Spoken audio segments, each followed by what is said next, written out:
Hi friends, இந்த video வந்து பார்த்தீங்கன்னா சிவராத்திரி அன்னைக்கு எடுத்தது தான். நான் வந்து லாஸ்ட் 2 வீக் மேலே வந்து பார்த்தீங்கன்னா எங்கள் அம்மா வீட்டில் தான் ஸ்டே பண்ணியிருந்தேன். ஸோ அப்போ எடுத்த வீடியோஸ் எதுவுமே எனக்கு அங்கே வந்து எடிட் பண்ணிட்டு போஸ்ட் பண்ண முடியல. ஃபர்ஸ்ட் வந்து பார்த்தீங்கன்னா நெட்வொர்க் வந்து அங்கே ரொம்ப டவுனாக தான் இருக்கும். ஸோ இதுக்கப்புறம் தான் இப்போ இந்த ஒரு 15 நாள் போல் எடுத்த எல்லா வீடியோவும் ஒன்று ஒன்றா வந்து எடிட் பண்ணி போஸ்ட் பண்ணணும்னு இருக்கேன்.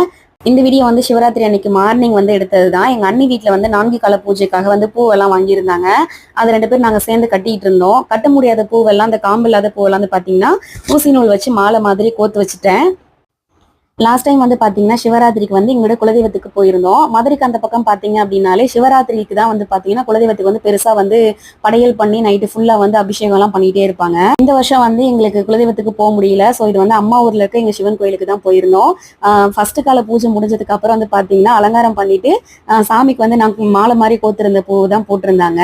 அதே மாதிரி எனக்கு பஞ்சாமிர்தம்லாம் ரெடி பண்ணி தர சொல்லிலாம் சொல்லியிருந்தாங்க. இதெல்லாம் பண்ணது ரொம்ப ஹாப்பியா இருந்தது. வீடியோ பிடிச்சிருந்தா சப்ஸ்கிரைப்